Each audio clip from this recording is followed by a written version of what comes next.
څه وشو کله چې په توره شپه کې د شپې په 12 بجې د یو تور سمندر د پاسه په یو هوایي جهاز کې تیل ختم شول او دا د ایرپورټ څخه 1.5 کیلومتره لرې و. آیا دا جهاز خپل ایرپورټ ته ورسېدو یا چېرته د دې سره څه بله حادثه وشوه یا دا جهاز د سمندر په بیخ کې ورک شو؟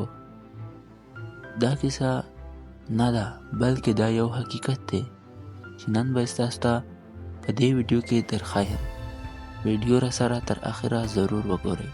د 2001 د 24 اګست په سهار د ایر ترانس 8 پرواز 236 د کانډا د مونټریال هوایي ډګر څخه د روانېدو لپاره تیاری نیوله. دا الوتکه پرتګال نه د لزبن ښار ته روانه وه او مسافر ډېر خوشحاله وو. یو جوړه د خپل نوي ژوند پیل ته خوشحاله وو. یو سړی خپل کورنۍ سره د لیدو تږی وو او ماشومان د خپلو رخصتو خوبونه لیدل. هیچا ته دا فکر نه و چې دا سفر به د دوی د صبر او حوصلې ازموینه شي.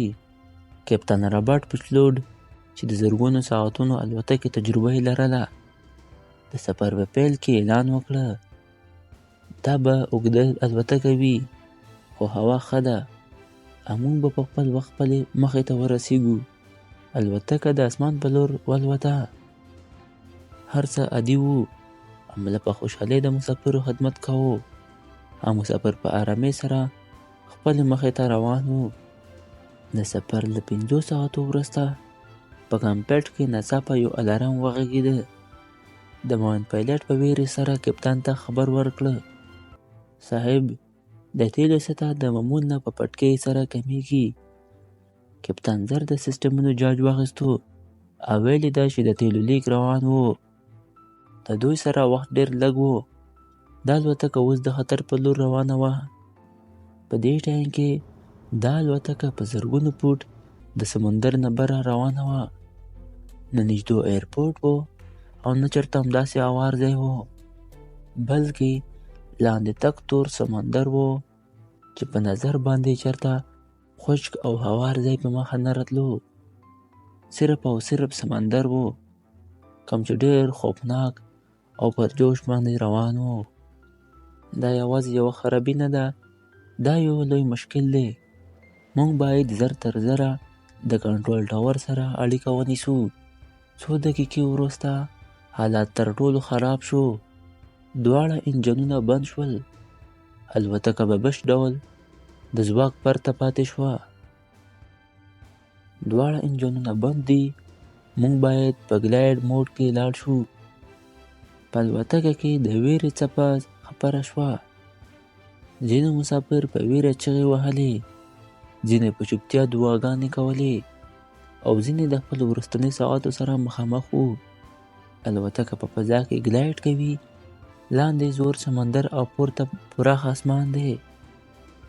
کپتان پریکړه وکړه چې الوتکه به د ارزروټ نږدې ټاپو ته ګلایډ کړي چې 65 میله لرې و. خو د انجن پورته دومره واټن ته ګلایډ کول د یوې معجزې نه کم نه وو. موږ باید په بشپړه تمرکز او مهارت سره الوتکه کنټرول کړو. دا وروستنی چانس دی. هره لحظه حساسه وه. یوه کوچنۍ غلطي هر څه ویجاړولی شول. خو کپتان او د هغه معاون د خپلې تجربې او مهارت مظاهره وکړه. نږدې نیم ساعت پورې الوتکه د انجن بیرته ګلایډ کوله. کله چې د ازروت رنوی ښکاره شوه مسافرو د خدای شکر ویلو پیل کړل.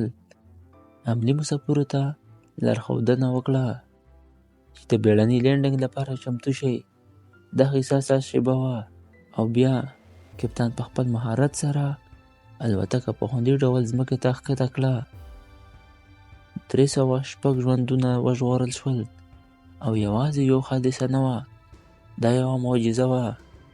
مسافرو یو بل غېږه کول، ځینې ژړل او ځینې د خدای شکر ویل. دا هغه ورځ وه چې تل به یادوي.